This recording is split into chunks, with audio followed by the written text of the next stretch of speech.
중동 전쟁이 소강 상태에 접어든 것으로 보여집니다. 그러다 보니까 이 종전에 대한 희망 섞인 예측들도 나오고 있습니다. 많은 외교 및 군사 전문가들은 처음부터 이번 미국과 이란의 전쟁의 배후로 베냐민 네타냐후 이스라엘 총리를 지목했습니다. 몇 가지 설득력 있는 근거들이 발견이 되는데요. 첫 번째로 작년 12월 네타냐후 총리가 극비리에 트럼프 대통령을 방문한 사실이 밝혀졌죠.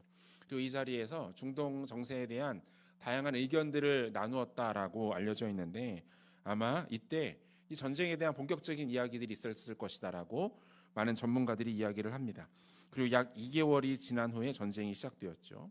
두 번째는 이 전쟁이 발발하면서 네타냐후 총리에 대한 모든 재판이 멈추게 됩니다. 그는 뇌물, 사기, 배임 등의 혐의로 재판을 받고 있던 중에 있었어요. 당연히 총리직에서도 물러나야만 하는 정치적인 상황에 놓여 있었습니다. 그런데 이 모든 이슈를 전쟁이 한순간에 다 덮어버리고 만 거죠. 세 번째로 미국이 이란과 휴전에 들어간 상황에서도 이스라엘은 레바논을 계속해서 공격합니다. 자신들의 레바논 공격은 이 휴전의 내용에 포함되어 있지 않았다라고 주장하는 것이 이들의 억지스러운 이야기이기도 했어요. 그러니까 전문가들은 사실상 네타냐후 총리가 종전을 두려워한다라고까지 이야기를 합니다. 반대로 여러 가지 이유 그리고 앞뒤의 정황상 전쟁을 지속하는 것이 그에게는 큰 도움이 된다라는 판단이 있었단 말이겠죠. 동서고금의 역사를 살펴봐도 이 권력자들이 전쟁을 정치적 목적으로 활용하는 경우들은 대단히 많은 경우였습니다. 전쟁이 그 정도로 인간과 사회에 있어서 이 절대적인 영향을 미치기 때문에 그렇습니다. 전쟁은 사람들에게 생과 사에 대한 직관적 경험을 하게 만듭니다. 삶에 대한 근본적인 질문을 던지도록 하는 것이 이 전쟁이죠. 이 과정에서 불순물은 다 사라지게 되고 중요한 가치들에 집중하게 되는 효과를 만들어내기도 합니다.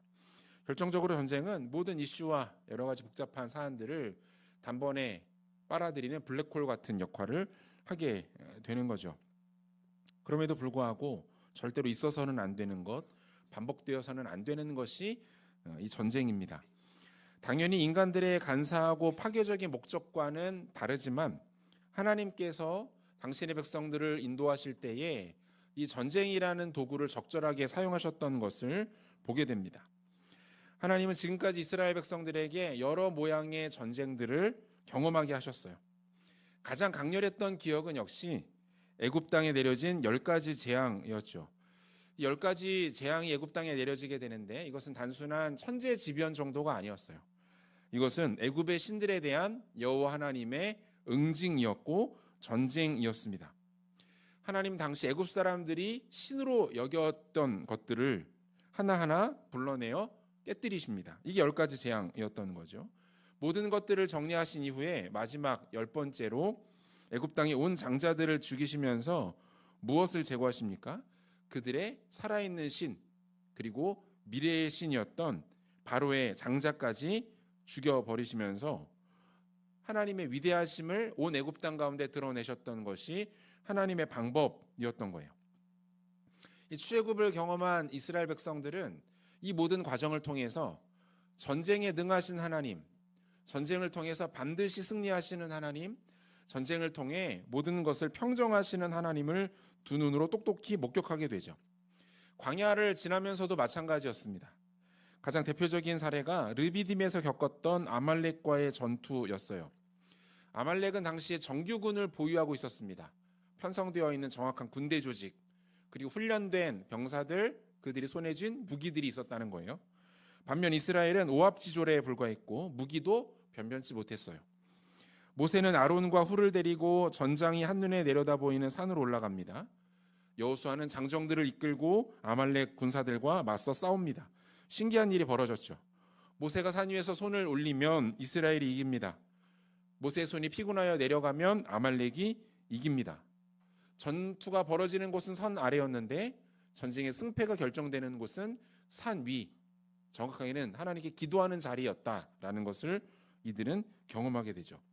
출애굽기 17장 10절과 11절 보니까 여호수아가 모세의 말대로 행하여 아말렉과 싸우고 모세와 아론과 훌은 산 꼭대기에 올라가서 모세가 손을 들면 이스라엘이 이기고 손을 내리면 아말렉이 이기더니. 애굽에서도 마찬가지고 광야에서도 마찬가지죠. 이스라엘 백성들은 하나님이 허락하신 전쟁을 겪으면서 두 가지를 확인하게 된 거예요. 첫 번째, 우리는 언제 어디서든 어떻게든 죽을 수도 있는 무기력한 존재구나. 우리가 형편없이 약한 존재구나. 언제 어떻게 죽어도 이상하지 않은 부족한 존재가 바로 우리들이구나. 그 자신들의 무능함을 확인하는 거죠. 두 번째, 하지만 전쟁의 모든 승패가 하나님께 달려있구나. 하나님의 지혜와 능력을 확인한 겁니다. 애굽에서도 광야에서도 하나님은 이스라엘 백성들에게 전쟁을 경험하게 하세요. 그리고 그 전쟁을 통해서 선명한 메시지를 그들에게 각인시키십니다. 뭡니까? 자신들의 무능함과 하나님의 강하심이에요. 나는 무능한 존재구나. 하지만 하나님은 위대하신 분이시기 때문에 그분을 붙들 때에 우리는 비로소 살 수 있구나. 하나님 의지하면 노예 생활이 끝나는구나. 억압되었던 것에 자유케 되는구나. 하나님 붙들고 바라보면 광야와 같은 사막에서도 우리는 승리하고 생존이 가능하구나. 이거 깨닫게 된 거예요. 그러므로 전쟁을 안다는 것은 이 교훈을 붙들고 산다는 것을 말합니다. 이스라엘 백성들이 광야 40년을 통해서 그리고 가나안 정복과 분배 30년을 통해서 다시 한번 깨닫고 확인한 사실이 이거였어요. 하나님 붙들면 살고 하나님이 없으면 죽는구나. 우리는 너무 형편없이 약한 존재구나. 하지만 여호와 하나님 의지하고 붙들면 얼마든지 살 수 있구나. 이것이 전쟁이 그들에게 주었던 메시지였던 거죠.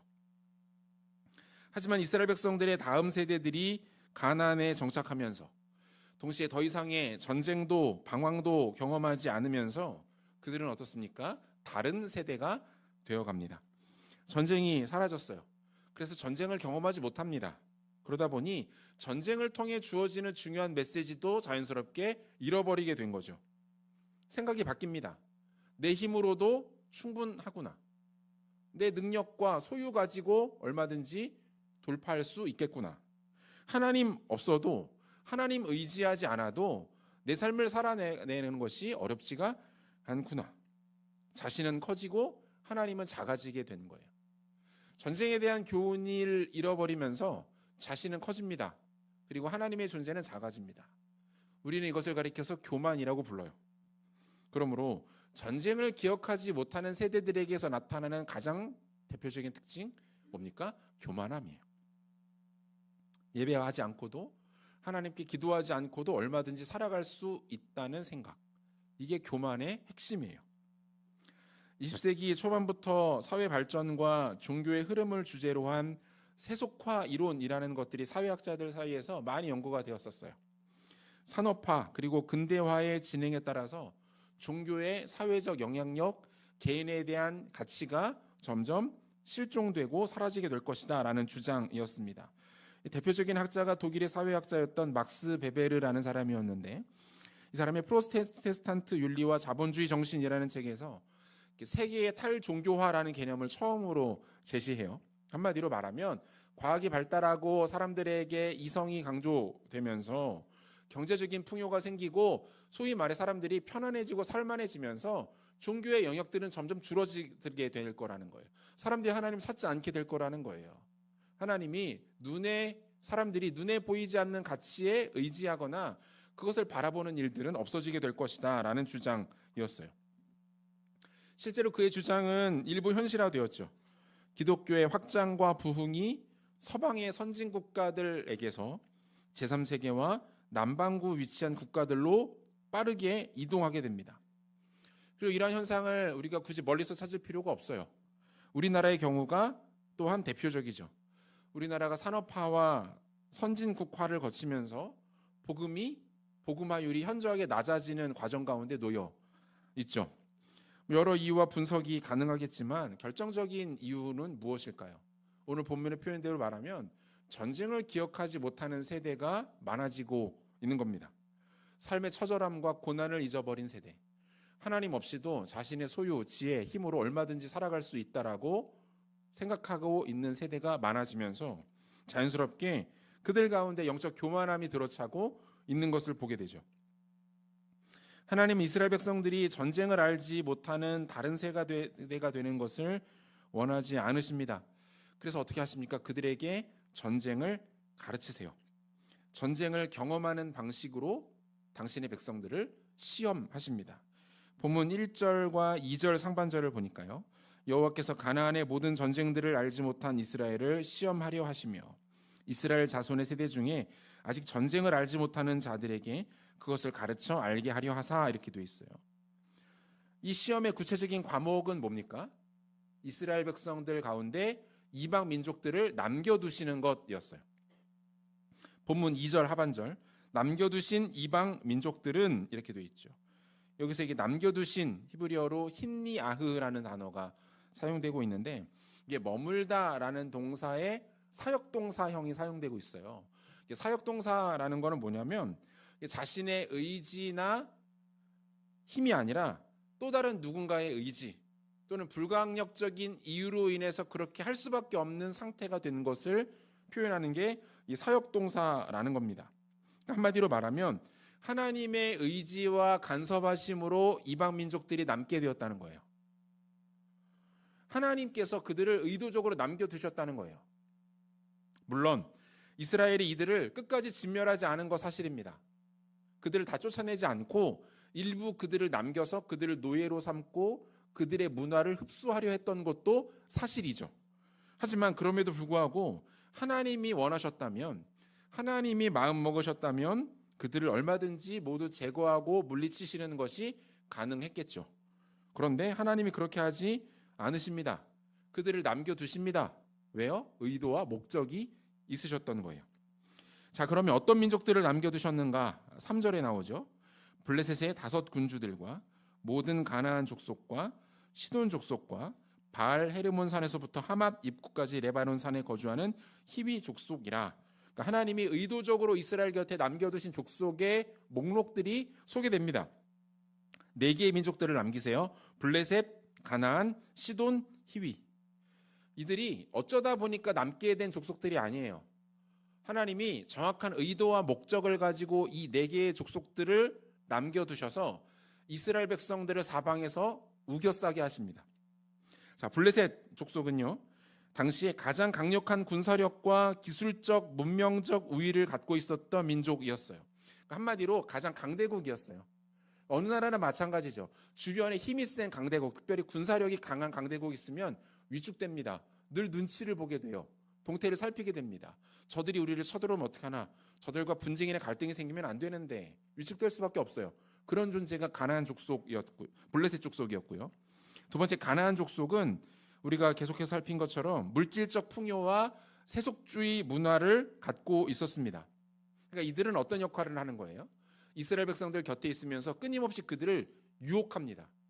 물질적으로 풍요롭게 만들어줘요. 넉넉하게 만들어줘요. 재산을 늘려줘요. 먹고 살기 좋게 만들어줘요. 이 과정을 통해서 이스라엘을 계속해서 유혹하는 역할을 가나안 족속이 했고요. 세 번째, 시돈 족속은 종교적 영적 타락의 근거지였어요. 시돈 왕의 또 다른 이름이 성경에 뭐라고 나오냐면 엣바알이라고 나와요. 엣바알이 무슨 뜻이냐면 바알의 선지자, 이런 뜻이에요. 그러니까 시돈 족속이라는 이 족속의 왕을 호칭할 때 보통 일반적으로 아비멜렉 뭐 이런 호칭들 쭉쭉 쓰는데 바로 마찬가지죠. 시돈 족속의 왕을 설명할 때는 엣바알이라는 표현을 쓴다는 거예요. 왕 자체가 바알의 선지자다, 이런 뜻이고, 결정적으로 이 엣바알의 딸 중에 하나가 누굽니까? 우리가 잘 아는 이세벨이죠. 그러니까 이 시돈 족속은 어떤 존재예요? 이스라엘의 영적 타락을 강력하게 부추기는 존재였어요. 마지막 히위 족속, 이들은 이스라엘의 북방 지역에 거주하면서 늘 지정학적 부담을 주었던 존재. 우리나라에도 북쪽에 북한, 중국, 러시아 공산권 국가들이 차지하면서 늘 북쪽을 신경 쓸 수밖에 없는 상황이 되었는데, 히위 족속이 이스라엘에게 이러한 존재들이었다라는 거예요. 그러니까 어떻습니까? 두 세력은 이스라엘을 압박하고 긴장하게 만들고, 또 다른 두 세력은 이스라엘 백성들을 끊임없이 유혹하고 미혹하게 만드는 세력들이 그들을 우겨싸고 있는 상황이었던 거죠. 이런 상황에서 이스라엘 백성들은 선택해야 됩니다. 시험이 그들에게 닥쳤는데 이 시험을 극복할 것인가?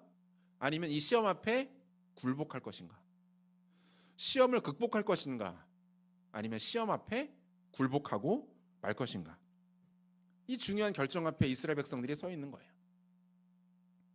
여러분, 이 현실은 실제 우리가 당하고 있는 것이기도 하죠. 우리 삶에도 이 두 가지 모양의 시험들이 있어요. 위기와 갈등이 있습니다. 그리고 유혹과 미혹이 우리 가운데 늘 존재하죠. 우리는 어려움이 없는 삶을 꿈꿉니다. 위기와 갈등이 없고 부담과 고난이 없는 그런 삶을 꿈꾸죠. 큰 부자가 되거나 대단한 권력을 손에 넣고 대단한 명예를 얻지는 못한다 할지라도 무탈하고 소박하게 사는 삶, 단 어려움이 없고 위기가 없는 그런 인생을 기대하죠. 그런데 여러분, 그러한 인생이 늘 우리에게 좋은 것만은 아닙니다. 왜 그렇습니까? 위기와 갈등, 긴장과 고난이 없는 인생은 우리를 전쟁을 알지 못하는 세대처럼 변질시켜 버리기 쉽기 때문에 그래요. 가장 직접적으로 우리의 삶을 돌아볼 때 여러분 어떻습니까? 우리 삶에 아무 문제가 일어나지 않으면 가장 먼저 사라지는 게 뭡니까? 기도예요. 문제가 없으면 기도하지 않습니다. 어려움이 찾아오지 않으면 하나님 앞에 나아가지 않아요. 삶이 힘들지 않고 삶이 고통스럽지 않으면 좀처럼 기도하려고 하지 않습니다. 우리들의 실제적인 모습이죠. 실제적인 영적인 갈급함이 있어야 우리는 하나님을 찾고 하나님께 나아가 부르짖습니다.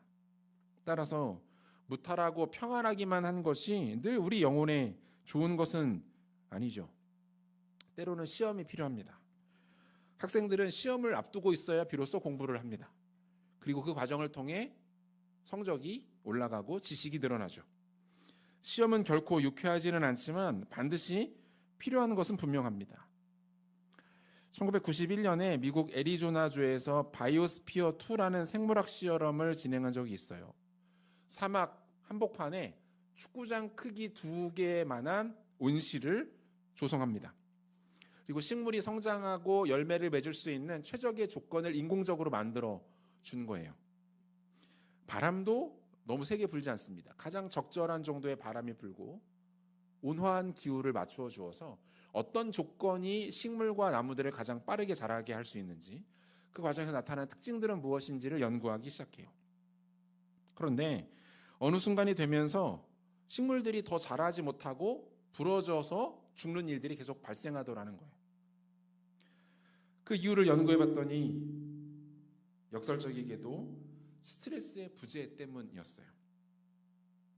식물들이 바람에 흔들릴 때 생존을 위해서 뿌리를 깊게 내리고 줄기를 단단하게 만드는 반작용 조직을 형성한다라는 거예요. 식물들이 자신이 견디기 힘든 강한 바람이 불 때 식물 내부에서 호르몬이 나와서 그 나무와 줄기를 더 강하게 만드는 호르몬들이 발생하게 되는데, 강한 바람이 없다 보니까 이런 것들이 발생하지 않는 거예요. 계속 위로만 자라다 보니까, 빠르게 성장하다 보니까 결국 자기 자신의 무게조차 지탱하지 못할 정도로 내구성이 약해지더라라는 것을 발견하게 됩니다. 우리 삶도 마찬가지죠. 늘 편안한 삶, 모든 것이 형통한 삶, 만족스러운 삶을 꿈꾸지만 그것이 결코 우리의 영혼에 도움이 되지 않습니다. 그 자체가 우리를 집어삼키는 순간이 반드시 옵니다. 그래서 하나님은 우리에게 때로는 시험을 허락하시죠. 그런데 그 시험에 대해서 사도 바울은 이렇게 이야기해요. 고린도전서 10장 13절인데요. 같이 한번 읽겠습니다. 사람이 감당할 시험 밖에는 너희가 당한 것이 없나니 오직 하나님은 미쁘사 너희가 감당하지 못할 시험 당함을 허락하지 아니하시고 시험 당할 즈음에 또한 피할 길을 내사 너희로 능히 감당하게 하시느니라. 그럼 무엇을 말합니까? 이 말씀은 반드시 하나님의 백성의 삶에 시험이 있다라는 것을 전제하죠. 예수 믿고 구원받고 그분의 사랑하시는 자녀가 될지라도 여전히 시험이 존재한다는 거예요. 살아가면서 위기를 만난다는 거예요. 어려움을 경험한다는 거예요. 그리고 심지어 그 위기와 어려움이 하나님께로부터 우리에게 주어지는 것들일 수도 있다는 거예요. 그런데 그것이 우리에게 절대로 유익하다.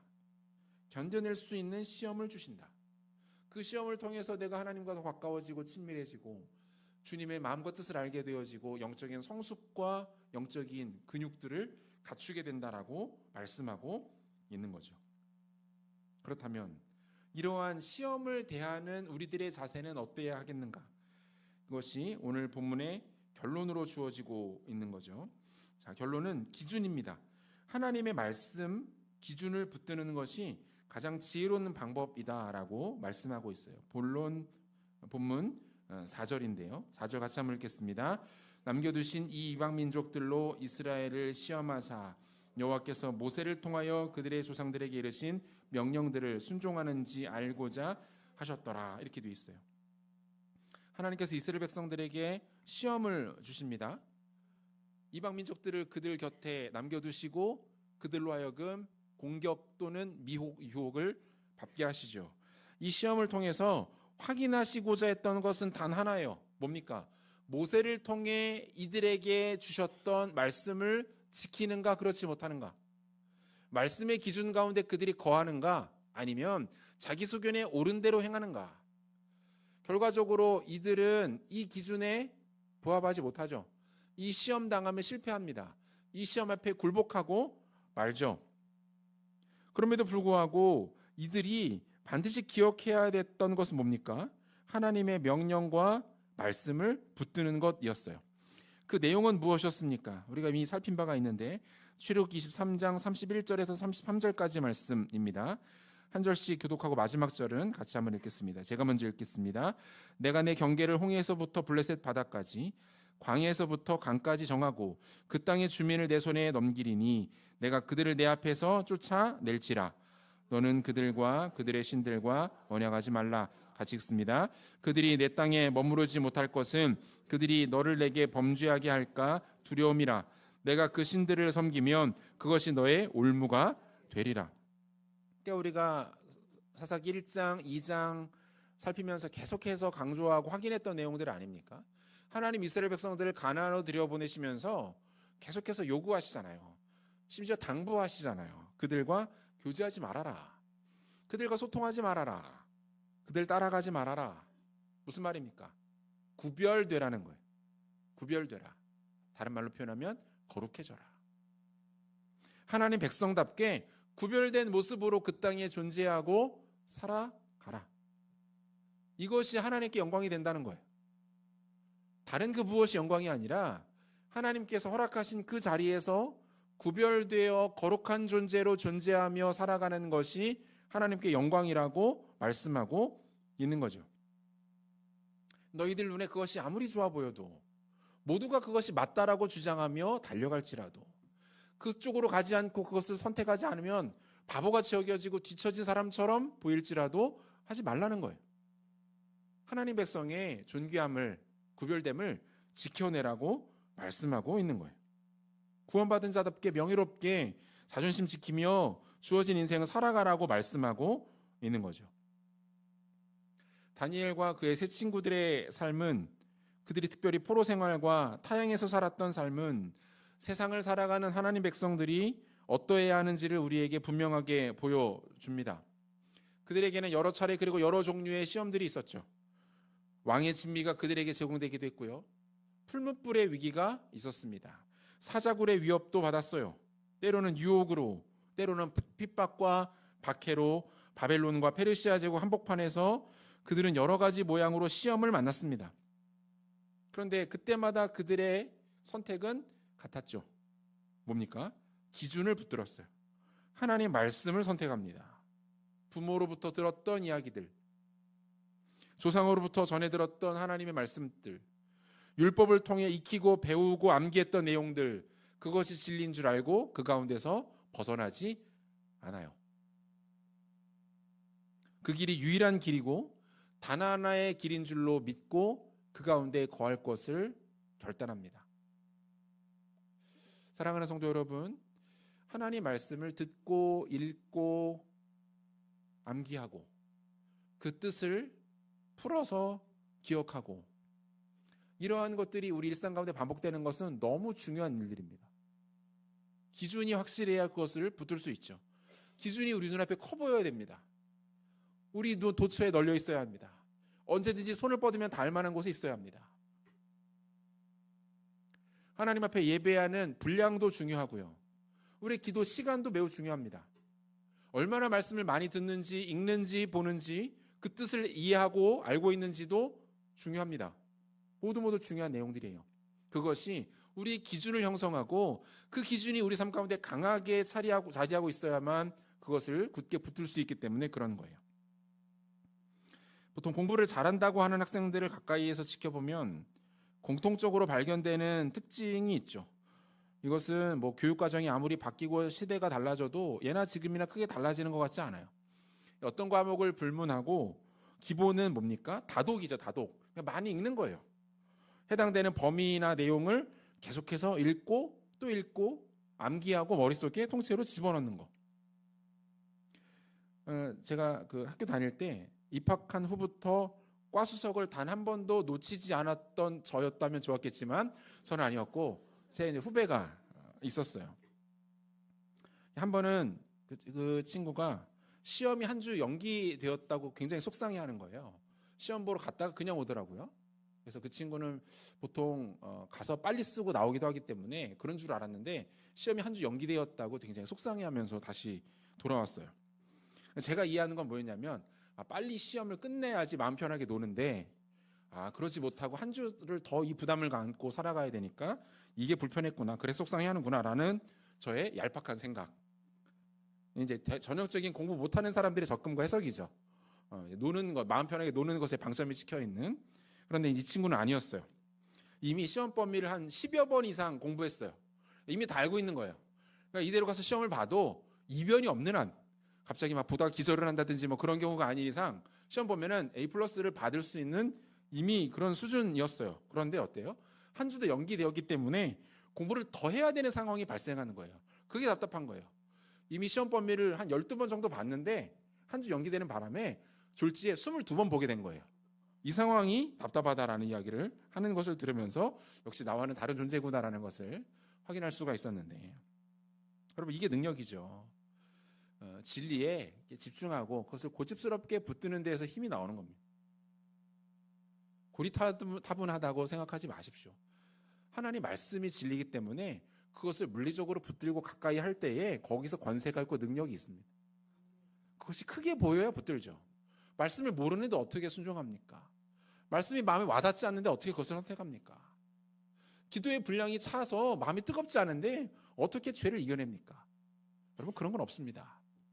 시대가 아무리 바뀌어도, 세대가 달라졌다 하더라도 하나님 말씀을 붙들고 기도의 자리를 지켜내는 것이, 그것이 가장 큰 힘이고 능력인 줄로 믿으시기를 바랍니다. 시험을 극복하고 이겨낼 수 있는 힘은 다른 데서 나오지 않아요. 말씀이 우리 안에 쌓일 때에, 우리 눈에 말씀이 보일 때, 그것이 들려질 때, 내 안에서 반복될 때, 기도의 양이 차서 기도의 양으로 말미암아 가슴이 뜨거울 때, 하나님 부르고 찾을 때, 그 감격이 크게 다가올 때, 여러분 그게 능력이고, 그것이 우리로 하여금 거칠고 험한 세상을 이기게 만들고 모든 시험을 극복하게 하는 가장 강력한 힘인 줄로 믿으시기를 바랍니다. 말씀 마무리하기 원합니다. 우리 삶이 바람 한 점 없는 호숫가와 같을 수는 없죠. 그것은 하나님 원하시는 바도 아니고 우리에게 좋은 것도 아닙니다. 시험이 있습니다. 어려움은 반드시 찾아옵니다. 때로는 그것 때문에 너무 힘들고 넘어질 때도 있을 거예요. 그런데 그 시험 속에서 우리는 본질적인 질문을 던집니다. 그리고 진리와 영혼의 때에 대하여 고민하죠. 나의 연약함을 확인하고 돌아보고 전능하신 하나님을 붙들게 됩니다. 말씀에 집중하시고 기도의 분량들을 늘려가십시오. 예배하는 자리를 지키시고 하나님 말씀 더 알아가기 위하여, 읽기 위하여 한 자라도 더 눈에, 머리에, 마음에 넣으십시오. 그게 능력입니다. 거기서 힘이 나오고 거기에서 권세와 영광이 임하게 됩니다. 이 능력 가지고 모든 시험을 마주하고 시험에 굴복하는 것이 아니라 시험을 극복하고 시험을 이겨내고 견뎌냄으로 말미암아 하나님 백성답게 주어진 인생을 믿음으로 살아가시는, 그래야 진정한 승리를 누리시는 지혜로운 성도님들 되시기를 우리 구 예수 그리스도 이름으로 축원합니다. 함께 찬양하고